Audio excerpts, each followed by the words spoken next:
دور دور تک کشتیاں گشت کرتی رہیں اور جنگی جہاز بحری سپاہیوں کے ساتھ ہر لمحہ تیار رہیں۔ سلطان ایوبی نے اپنے جانشینوں سے کہہ دیا تھا کہ کسی بھی طرف سے حملہ آئے تو وہ اس کے حکم کا انتظار نہ کریں۔ اس نے یہ بھی حکم دے دیا تھا کہ سرحد پر دشمن ذرا سی گڑبڑ کرے تو شدید قسم کی جوابی کارروائی کرو۔ ہر وقت جاہریت کے لیے تیار رہو، اگر ضرورت محسوس ہو تو سوڈان کے اندر جا کر مصر کا دفاع کرو۔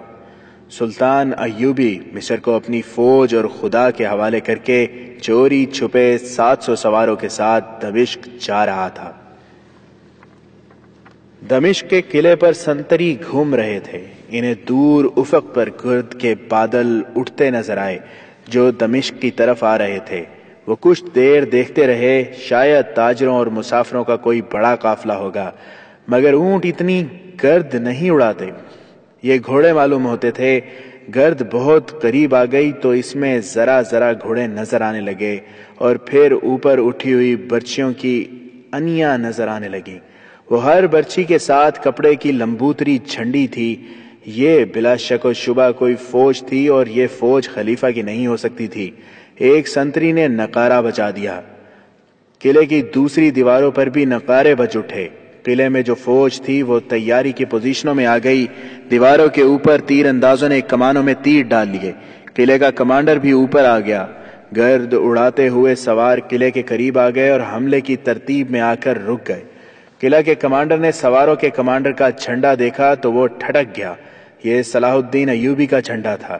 قلعہ دار کو سرکاری طور پر بتایا جا چکا تھا کہ سلطان صلاح الدین ایوبی نے خود مختاری کا اعلان کر دیا ہے، جس کا مطلب یہ تھا کہ اگر وہ اس طرف آئے تو اسے بلا روک ٹوک شہر میں داخل نہ ہونے دیا جائے۔ آپ کس ارادے سے آئے ہیں؟ قلعہ دار نے پوچھا۔ اگر خلیفہ سے ملنا ہے تو اپنے سوار دور پیچھے لے جائیں اور اکیلے آ کے آئیں۔ خلیفہ سے کہہ دو کہ صلاح الدین ایوبی باہر بلا رہا ہے۔ سلطان ایوبی نے بلند آواز سے کہا، اور تم سن لو، میرے سوار پیچھے نہیں جائیں گے، شہر میں جائیں گے۔ خلیفہ کو اطلاع دو کہ وہ باہر نہ آیا تو بہت سے مسلمانوں کا خون اس کی گردن پر ہوگا۔ صلاح الدین بن نجم الدین ایوب، قلعے کے کماندار نے کہا، میں تمہیں خبردار کرتا ہوں کہ تمہارا ایک بھی سوار زندہ واپس نہیں جائے گا۔ میں خلیفہ کے حکم کا پابند ہوں، تمہارے لیے شہر کا کوئی دروازہ نہیں کھلے گا۔ قلعے کے باہر جو سپاہی پہرے پر تھے انہوں نے خلیفہ کی طرف ایک سپاہی دوڑا دیا تھا۔ یہ ان لوگوں کی ڈیوٹی تھی کہ خلیفہ کو خطرے سے آگاہ کر دیں تاکہ فوج کو تیاری کا حکم دیا جائے۔ ادھر سلطان ایوبی نے اپنے سواروں کو کچھ حکم دیا۔ سواروں نے بجلی کی تیزی سے حرکت کی، وہ اور زیادہ پھیل گئے۔ سواروں نے کمانیں نکال لیں اور ان میں تیر ڈال لیے۔ ادھر دمشق شہر کا بڑا دروازہ بند کر دیا گیا اور شہر کی فصیل پر بھی تیر انداز تیار ہو گئے۔ قلعہ دار یعنی قلعے کا کمانڈر غالباً خلیفہ کے حکم کا یا شاید اندر سے آنے والی فوج کا انتظار کر رہا تھا۔ اس نے کوئی کارروائی نہ کی۔ مقابلے کے لیے وہ تیار تھا۔ خلیفہ کو باہر کی صورتحال کی اطلاع مل گئی۔ وہ بچہ تھا، ایک بار تو جوش میں آ گیا، پھر گھبرا گیا۔ اس کے مشیروں نے اس کا حوصلہ بڑھایا اور اس کے حکم دلوایا کہ فوج باہر نکل کر سلطان ایوبی کو گھیرے میں لے لے اور ہتھیار ڈلوا کر سلطان ایوبی کو گرفتار کر لے۔ اس اثناء میں شہر کے لوگوں کو بھی پتہ چل گیا کہ سلطان ایوبی فوج لے کر آیا ہے۔ نور الدین زنگی کی بیوہ حرکت میں آ گئی۔ اس نے عورتوں کی جو زمین دوز جماعت بنا رکھی تھی وہ بھی سرگرم ہو گئی۔ گھر گھر اطلاع پہنچ گئی کہ سلطان ایوبی آیا ہے۔ عورتیں باہر نکل آئیں اور خوش آمدید صلاح الدین ایوبی کے نعرے لگانے لگیں۔ بعض نے پھول بھی اکٹھے کر لیے، مرد بھی نکل آئے۔ نعروں سے دمشق گونجنے لگا۔ خلیفہ کے حاشیہ برداروں کو شہریوں کا یہ رویہ پسند نہ آیا، مگر شہریوں کا سیلاب شہر کے دروازے پر ٹوٹ پڑا تھا۔ لوگ شہر کی فصیل پر بھی چڑھ گئے تھے اور سلطان ایوبی کو خوش آمدید کہہ رہے تھے۔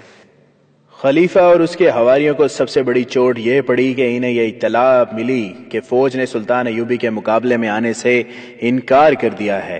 سپاہیوں تک تو حکم ہی نہیں پہنچا تھا۔ انکار کرنے والے سالار اور دیگر کمانڈر تھے۔ کمانڈروں میں کچھ ایسے تھے جو عمرہ کے پروردہ تھے۔ وہ اپنے دستوں کو تیاری کا حکم دینے لگے تو خلیفہ کے مخالف کمانڈروں نے انہیں خبردار کر دیا کہ انہوں نے سلطان ایوبی کے خلاف ہتھیار اٹھائے تو انہیں گھوڑوں کے پیچھے باندھ کر شہر میں گھسیٹا جائے گا۔ 3-4 کمانڈروں نے ایک دوسرے کے خلاف تلواریں نکال لیں۔ معاملہ خون خرابے تک پہنچنے والا تھا کہ زنگی کی بیوہ آن پہنچی۔ یہ عورت پاگلوں کی طرح بھاگ دوڑ رہی تھی۔ وہ گھوڑے پر سوار تھی، گھوڑا بری طرح ہانپ رہا تھا۔ وہ دیکھنے آئی تھی کہ فوج کیا کر رہی ہے، کہیں خانہ جنگی کی صورت تو پیدا نہیں ہو گئی۔ اس نے یہ منظر دیکھا کہ 3-4 کمانڈر تلواریں نکالے ایک دوسرے کو للکار رہے تھے اور دوسرے بیچ بچاؤ کر رہے تھے۔ ان میں توفیق جواد بھی تھا۔ زنگی کی بیوہ کو دیکھتے ہی وہ دوڑ کر اس تک گیا اور کہا، آپ یہاں کیا کر رہی ہیں؟ یہاں کیا ہو رہا ہے؟ اس عظیم مجاہدہ نے پوچھا۔ کیا فوج صلاح الدین ایوبی کے استقبال کے لیے جا رہی ہے یا مقابلے کے لیے؟ فوج نہیں جا رہی، توفیق جواد نے جواب دیا۔ ہم نے خلیفہ کے حکم کی تعمیل نہیں کی۔ یہ لوگ آپس میں لڑنا چاہتے ہیں، ان میں 2 خلیفہ کے وفادار ہیں۔ زنگی کی بیوہ گھوڑے سے کود کر اتری اور ان کمانڈروں کے درمیان آ گئی جو ایک دوسرے کو للکار رہے تھے۔ اس عورت نے اپنا سر ننگا کر دیا اور ان سے چلا کر کہا، بے غیرتو، پہلے اس سر کو تن سے جدا کرو، اپنی ماں کا سر اس مٹی میں پھینکو، پھر کافروں کی حمایت میں لڑنا۔ تم ان بیٹیوں کو بھول گئے ہو جنہیں کافر اٹھا کر لے گئے تھے؟ تم اپنی ان بچیوں کو بھول گئے ہو جو کافروں کی درندگی سے مر چکی ہیں؟ تم کس کی حمایت میں ایک دوسرے کے خلاف تلواریں نکالتے ہو؟ میرے بیٹے کے وفادار کافر ہیں، آؤ پہلے میری گردن اڑاؤ، پھر ایوبی کے مقابلے میں جانا۔ زنگی کی بیوہ کے آنسو بہہ رہے تھے، منہ سے جھاگ پھوٹ رہی تھی۔ کمانڈروں نے تلواریں نیاموں میں ڈال لی اور سر جھکا کر ادھر ادھر ہو گئے۔ کیا فوج نے حکم عدولی کی ہے؟ یہ خلیفہ کے ایک مشیر کی گھبرائی ہوئی آواز تھی جس نے خلیفہ کے دربار میں سناٹا طاری کر دیا۔ محافظوں کے دستے باہر نکالو، ایک امیر نے غصے سے کہا، جم کر مقابلہ کرو۔ تھوڑی ہی دیر بعد محافظوں کے دستے تیار ہو گئے۔ اس وقت شہریوں کا ہجوم اور زیادہ بڑھ گیا تھا۔ عورتیں چلا رہی تھیں، دروازے کھول دو، ہماری عصمتوں کا پاسبان آیا ہے۔ مرد نعرے لگا رہے تھے۔ محافظ دستوں کو آگے بڑھنے کا راستہ نہیں مل رہا تھا۔ اس وقت خلافت کا قاضی کمال الدین سامنے آ گیا۔ وہ خلیفہ کے دربار میں گیا۔ قاضی کی حیثیت سے سب سے اونچی اور قابل احترام سمجھی جاتی تھی۔ اس نے خلیفہ سے کہا کہ اگر اس نے صلاح الدین ایوبی کے مقابلے کے لیے اپنی فوج بھیجی تو شہری اس فوج پر ٹوٹ پڑیں گے۔ اس سے زیادہ تر نقصان شہریوں کا ہوگا، خانہ جنگی ہوگی۔ اپنے ہاتھوں اپنے بچوں اور عورتوں کو مروانے کے علاوہ سب سے بڑا نقصان یہ ہوگا کہ صلیبی فوج جو یہاں سے دور نہیں کسی مزاحمت کے بغیر اندر آ جائے گی، پھر آپ رہیں گے نہ آپ کی خلافت اینٹ سے اینٹ بچ جائے گی۔ شریعت کا حکم یہ ہے کہ بھائی بھائی کے خلاف نہیں لڑ سکتا۔ ذرا باہر آ کر لوگوں کی بےتابیاں دیکھیں، کیا آپ اس طوفان کو روک لیں گے؟ شہر کی چابی میرے حوالے کر دیں، قاضی کمال الدین نے کہا۔ چابی قاضی کے حوالے کر دی گئی۔ اس نے اپنے ہاتھوں شہر کا دروازہ کھولا۔ شہریوں کا ہجوم رکے ہوئے سیلاب کی طرح باہر نکلا۔ قاضی کمال الدین نے چابی سلطان ایوبی کے حوالے کی۔ سلطان ایوبی نے 2 زانو ہو کر قاضی کے ہاتھ چومے اور اس کے ساتھ شہر میں داخل ہوا، اور جب نور الدین زنگی کی بیوہ سامنے آئی تو سلطان ایوبی کی سسکیاں نکل گئیں۔ زنگی کی بیوہ اونچوں کی طرح بلبلانے لگی۔ اس کی ہچکیاں تھم نہیں رہی تھیں۔ سلطان ایوبی کے سواروں پر عورتوں نے پھول پھینکے، بلائیں لیں اور انہیں جلوس میں اندر لے گئے۔ قلعے کی چابی بھی سلطان ایوبی کے حوالے کر دی گئی۔ وہ سب سے پہلے اپنے گھر گیا۔ وہ دمشق کا رہنے والا تھا۔ بڑے جذباتی انداز سے اس پرانے سے مکان میں داخل ہوا جہاں وہ پیدا ہوا تھا۔ کچھ دیر آرام کرنے کے بعد اس نے فوج کے چھوٹے بڑے کمانڈروں کو اپنے مکان میں بلا لیا۔ ان کے ساتھ باتیں کر کے معلوم کیا کہ ان پر کس حد تک اعتماد کیا جا سکتا ہے۔ فوج کی حالت اور کیفیت پوچھی اور اپنے حکام جاری کیے۔ اسی دوران اسے اطلاع ملی کہ خلیفہ اپنے وفادار مشیروں، وزیروں اور امیروں کے ساتھ لاپتہ ہو گیا ہے۔ فوج کے 2-3 اعلیٰ احکام بھی اس کے ساتھ فرار ہو گئے ہیں۔ سلطان ایوبی فوراً اٹھا اور فرار ہونے والوں کے گھروں پر چھاپے مروائے۔ یہ گھر دراصل محل تھے۔ بھاگنے والے اپنی جانیں بچا کر بھاگے تھے، ان کا مال و دولت پیچھے رہ گیا تھا۔ حرم کی عورتیں، رقاصائیں اور عیش و عشرت کا سارا سامان پیچھے رہ گیا تھا۔ سلطان ایوبی نے اس تمام دولت پر قبضہ کر کے اس میں سے کچھ بیت المال میں دے دیا اور زیادہ تر غریبوں اور اپاہجوں میں تقسیم کر دیا۔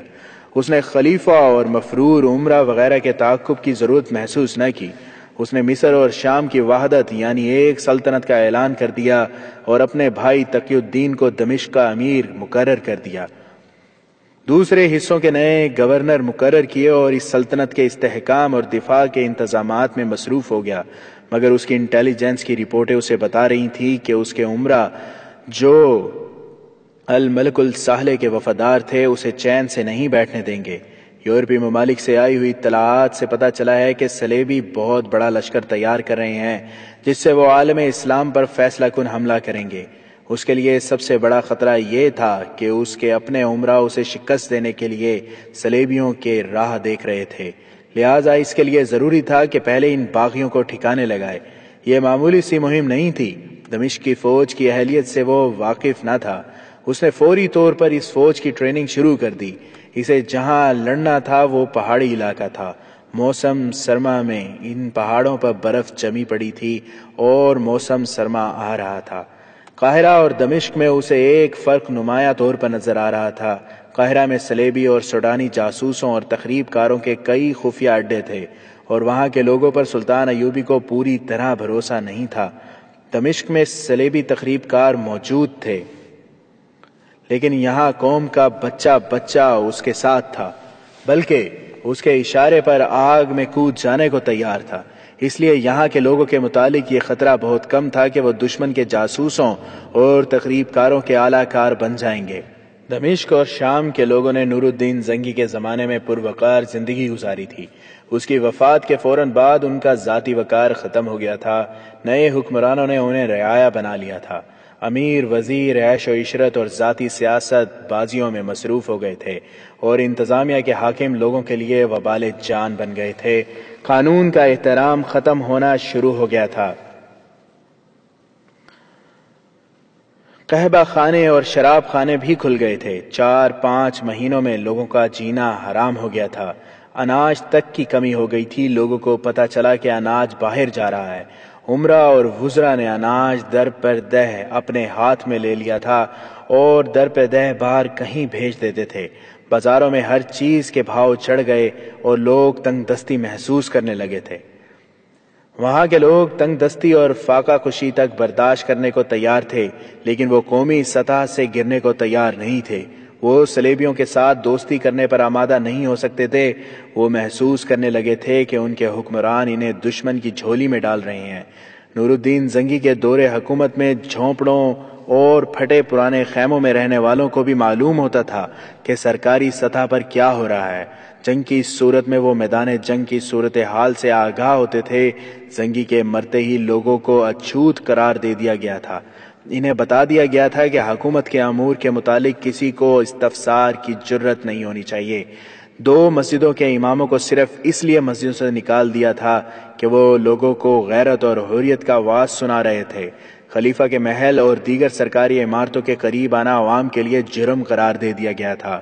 وہی لوگ جو نور الدین زنگی کو بھی راستے میں روک لیا کرتے تھے اور محاذوں کی خبریں سنا کرتے تھے، اب معمولی سے سرکاری اہلکار کو بھی دیکھ کر ہٹ جایا کرتے تھے۔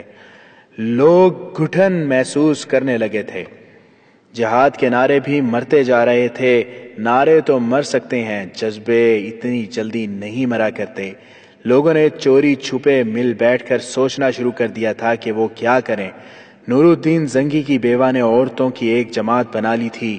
ان حالات اور اس گھٹن میں انہیں اطلاع ملی کہ صلاح الدین ایوبی آ گیا ہے اور فوج ساتھ لایا ہے، تو وہ استقبال کے لیے باہر نکل آئے۔ اور جب انہیں پتہ چلا کہ خلیفہ سلطان ایوبی کو اپنی فوج کے زور سے روکنا چاہتا ہے تو لوگ فوج پر ٹوٹ پڑنے کے لیے تیار ہو گئے۔ خلیفہ کے محافظ دستوں کی انہوں نے بہت بے عزتی کی تھی۔ یہی وجہ تھی کہ خلیفہ المالک الساحلے اور اس کے حواری امیر چوروں کی طرح دمشق سے بھاگ گئے تھے اور اب لوگ سلطان ایوبی پر جانیں فدا کرنے کو بےتاب تھے۔ لوگوں کی اس جذباتی کیفیت نے سلطان ایوبی کا کام آسان کر دیا تھا۔ عورتوں میں قومی جذبہ پہلے سے ہی تھا، اب یہ جذبہ دہکتے انگارے بن گیا۔